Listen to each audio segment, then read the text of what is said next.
ఈ రాష్ట్రం కావాలండి మాలాంటి రాజకీయ నాయకులు యువతలు యువతి అందరికి కూడా మంచిరుతుంది. ప్రపంచమంతా ఆంధ్రప్రదేశ్ రాష్ట్రం వైపు చూసే విధంగా ఈ ఒక రాష్ట్రాన్ని తీర్చిదిద్దుతామని చెప్పి ప్రామిస్ చేస్తూ, ఇప్పుడు మీరు అడిగారు అసెంబ్లీకి జగన్మోహన్ రెడ్డి వెళ్తాడా అనేసి. సార్ జగన్మోహన్ రెడ్డి అసెంబ్లీకి రావాలని కోరుకుంటున్నాం సార్ మేము కూడా, ఎందుకంటే రావాలి. గేట్ కూడా తాకనీయమన్నారు మమ్మల్ని. కానీ కొద్దిమంది కామెంట్లు రాస్తున్నారు, మంచి వాళ్ళను మంచి మాటలు వినే ఓపిక కావచ్చు ఇష్టం కావచ్చు జగన్మోహన్ రెడ్డికి ఉండదు కాబట్టి అసెంబ్లీకి రాడు అని కామెంట్ రాస్తున్నారు.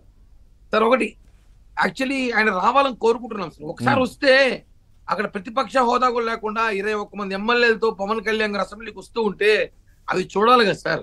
ఎట్లా వదలం, మేము పట్టుకొస్తాం.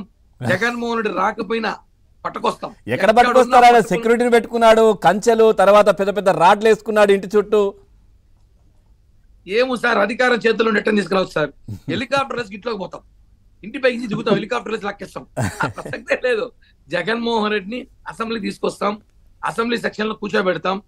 ఎలాగైతే అవమానించారు మమ్మల్ని, ఎన్ని ఇబ్బందులు పెట్టారు మాకు, మేము అవన్నీ చూడాలి కదా సార్.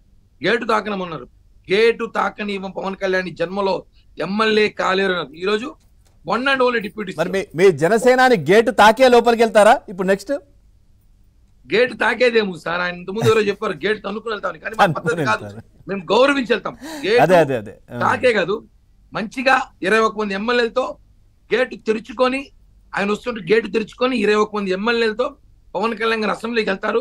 24వ తేదీ కోసం, ఆ సన్నివేశం కోసం కొన్ని లక్షల మంది కళ్ళు ఎదురు చూస్తా ఉంది ఆ సన్నివేశం కోసం. ఎందుకంటే ఆయన అసెంబ్లీలో కూర్చొని అసెంబ్లీలో ఆయన మాట్లాడాలి, ఆయన వాయిస్ దేశమంతా వినాలి. ఇవన్నీ చాలా కోరుకున్నాయి. అందరికన్నా ఎక్కువ గెలిచిన 11 మంది వైసీపీ ఎమ్మెల్యేలు అసెంబ్లీలో ఒకసారి మమ్మల్ని చూడాలని చెప్పి కూడా ఆ దేవుని మనస్ఫూర్తిగా కోరుకుంటున్నాను సార్. జగన్మోహన్ రెడ్డి గారు ఖచ్చితంగా అసెంబ్లీకి రావాలి. ఆయన ప్రార్థిస్తున్నా, సార్ రండి సార్, ప్లీజ్ వచ్చి ఒకసారి ఒకసారి అసెంబ్లీ చూడండి సార్ ఎలా ఉంటుంది ఈసారి. 164 మంది ఒక పక్క, 11 మంది ఒక పక్క. ఎందుకు సార్ 11 మంది? నాకు తెలిసి రాడు సార్. ఎట్టో 11 మంది గెలిచారు కాబట్టి ఓ మంచి బ్యాట్ బాల్ పంపిస్తే ఆ అసెంబ్లీ బయట క్రికెట్ ఆడుకుంటారు. 11 మంది ఉన్నారు కాబట్టి మంచి బ్యాట్ బాల్ పంపిస్తాను సార్. అసెంబ్లీ బయట క్రికెట్ ఆడుకోవచ్చు. 11 మంది ఎట్టో లోపల వచ్చి ఏం చేసేది వీళ్ళు ఏమి చేశారు లోపల ఇంకా. కాబట్టి ఇదే నిర్ణయం తీసుకున్నాం సార్. అట్లాగే స్వపక్షం ప్రతిపక్షం రెండు మీరే కదా, ఇప్పుడు ప్రతిపక్ష పాత్ర కూడా పోషించాలి మీరు. అంటే రెండు మీకే ఉంది కాబట్టి ఎట్లా ఉంటుందంటారు సార్? అంటే ప్రతిపక్షం అవసరం, ప్రతిపక్షం మేమే, కానీ అంత అవసరం ఉండదు అనుకుంటాం. ఎందుకంటే ఇచ్చిన హామీలను నెరవేరుస్తున్నాం కదా సార్. ఇప్పుడు 5 హామీలు మొన్న సంతకం పెట్టారు చంద్రబాబు గారు. మేము రాగానే చేస్తామని చెప్పి హామీలు చేస్తున్నాం కదా. పోలవరం ఎవ్రీ మండే పోలవరం పెట్టాము. అన్ని కూడా ఏదైతే మేము అనుకున్నామో, ఏదైతే చేయాలనుకుంటామో ఇవన్నీ మేము చేసేటప్పుడు ఇంకా మేము దాని మీద ప్రతిపక్షం పోరాడే అవసరం ఏముంది? అంత అవసరం ఉండదు అనుకుంటా. ప్రతిపక్ష పాత్ర పోరాడే అవసరం లేదు, పోరాడాల్సిన అవసరం లేదు. మామూలు చెప్తున్నాను నేను, అంటే రెండు మీరే ఉన్నారు. ఇంకా సార్ ఏదో చెప్పాలంటే అసెంబ్లీ మాది,